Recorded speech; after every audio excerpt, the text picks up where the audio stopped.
When people come in, I always tell them that they've time traveled to 1855. And you really have. You come in and you see things that you are not gonna see probably at any other place. You can pick up a book, you can read it, but when you actually talk to people who are living that history, you start to get a better understanding for it. I think people are used to going to a museum and it's behind a case. We're not behind a case. So are we real or are we just pretend? No, it's real. You know, if you want a chance to see what life was like almost 200 years ago, this is the place to go.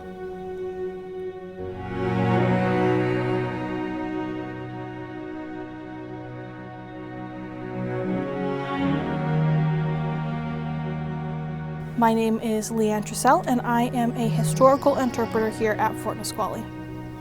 I was driving through Point Defiance Park with my sister, and it was just after I had graduated from college and I needed a job. And my sister saw the sign for Fort Nisqually, and she was like, "Oh, you'd really like that place, Leanne." And I said, "I've never heard of this place before in my life. How have I never heard of this?" And so I was looking at the website and I saw the little careers button, and I said, "Oh, well, you don't have to tell me twice." And it's such a cool job. This is not a job I knew I could do when I graduated from college, but it's absolutely wonderful. My name's Austin Rice. I did work here for about 3 years. I am a middle school teacher, so I teach ancient history and Washington State history to 6th and 7th graders. Yeah, so now just volunteer. My name's John Persinger, one of the volunteer blacksmiths here. When I'm not in my happy place here at the fort, I've done diagnostic ultrasound for going on 40 years. My name's Christine Schuler, and I am a historical interpreter. I've worked at museums for about 30 years, and as soon as I saw that Fort Nisqually was hiring, I was all over it. I was like, I don't care if I don't get hired, but I'm going to make myself a costume and come in for that interview. This is easily the best job in the world, especially if you're a history major. I've been in living history since about 1992. Started off the Civil War, roundabout COVID. A lot of those people are starting to appear at the fort, and they're like, "Hey, John, you're a blacksmith, right?" It's like, "Yeah, come on out, give it a try. It's fun." It's been ever since. It's a lot of fun here. I've been a reenactor since I was 8 or 9 years old, so been doing it for a long time. COVID hit and I ended up losing my marketing job. Decided I wanted to try something that would actually make me happy, and through the fort I actually discovered that I did want to become a teacher, doing the summer camps and things like that, so that actually pushed me into education. The Hudson Bay Company is a fur trading company that got a charter from the king in the 1600s. They moved their way from the east coast of Canada to the west coast of Canada and then down into the Puget Sound area. In 1833, this fort was opened up as a waypoint between Fort Vancouver down on the Columbia and then Fort Victoria up on Vancouver Island. Most people expect a military fort, and I explained this is more like Costco. This was the best place to go shopping on the West Coast, short of San Francisco. And so we are trying to portray 1855, the 165,000 acres of farmland that we were operating here from this fort, and sort of what the agriculture of early Puget Sound looked like, and the diverse array of people that were working in there. As individual interpreters, we all have our own individual specialties. So for me, I am a fiber artist, and so I am doing a lot of things where I am working with textiles and making textiles. I am portraying a woman of mixed heritage. You can tell because I am wearing leggings, but I'm wearing as European clothing as possible because you tried to dress and look as European or American as you could. I don't like to do the upper class stuff. It's not really what fits in with me. So you're talking about what the laborers would have been doing, how much they would have been getting paid, what kind of jobs they would have been doing around the fort. If they would have had an actual title, a lot of them were just general laborers. When Fort Nisqually was in operation, they didn't have a full-time smith. When we're talking to the public, we just say we were the laborer who was the next best at working with metal. There's one gentleman in the records that it's Shalafoo. he was your jack of all trades. He did everything. He put a roof on a building, go work in the blacksmith shop, go out, lead a hunting party, come back and work in the blacksmith shop. So it was mostly repair work. So it was, anything they needed around the fort, which we like it. If we come in and they need something, like we came in one day and they needed brackets to hold a board to put watering cans on. Well, they needed it custom made, so they sketched it in the dirt and we made 2 of them. Well, that's what they would have done.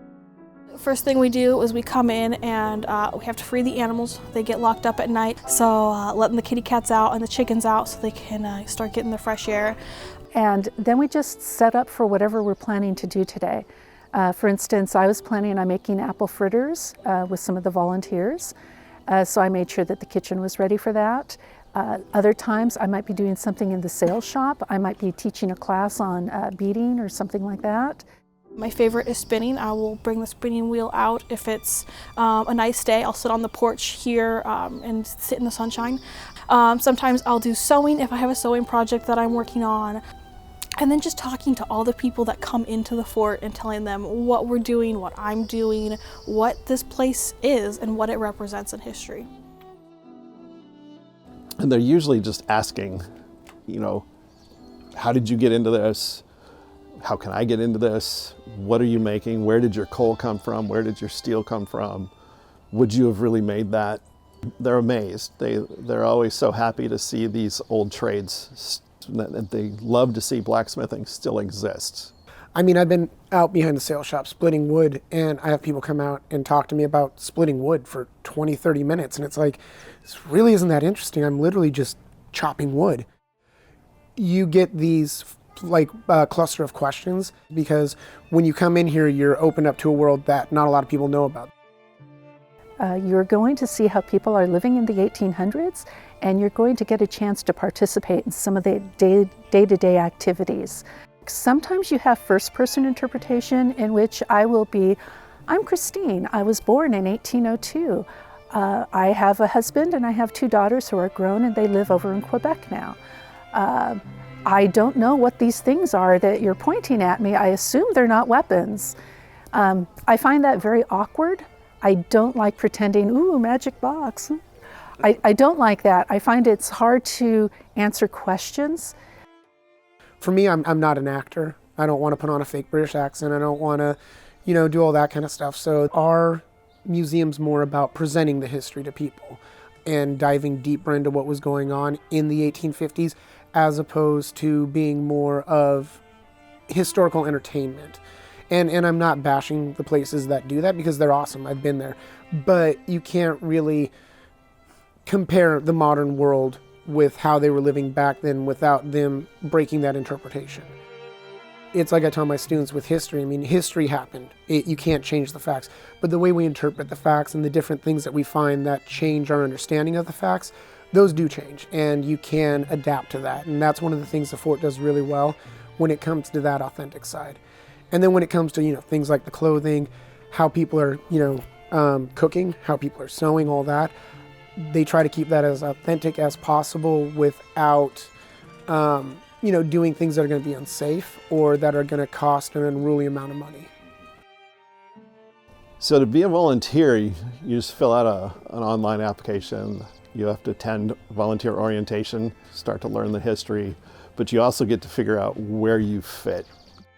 Everyone kind of finds their own little niche. You have people who sew, people who knit, people who roast their own coffee, leather workers, tinsmiths, and everyone just kind of fills their role and does their research on it and then passes it on to other people. So if you are ever interested on how things were done, if you are interested in archaeology, if you want a chance to try it, come to the fort.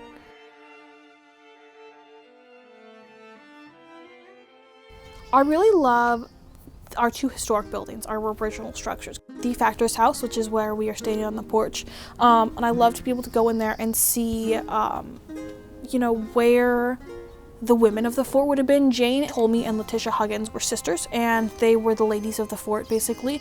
I love to just sit in there and think about, okay, this is Jane's house, this is Letitia's house. What did they do? What was it like for them to live in this house? I think people get a better understanding for it by interacting with somebody that's actually doing it. You know, you learn to ride a bike by riding a bike.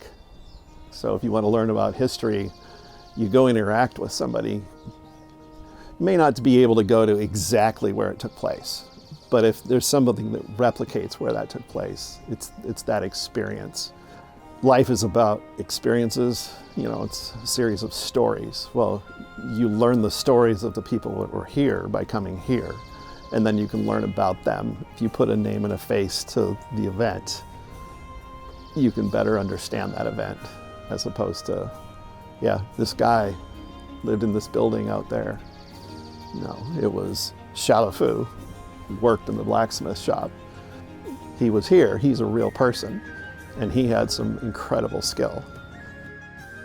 And that's what we're really here to do is, you can pick up a book, you can read it, you can learn about what was going on in history, but it's not until you put on the clothes and you actually realize how difficult it is to start a fire, cook a meal, mend your own clothes, tend your own crops, do all that stuff, that you really start to have appreciation for what people were doing, not just in America in the 1800s, but throughout the world. You know, if you want a chance to see what life was like almost 200 years ago, this is the place to go.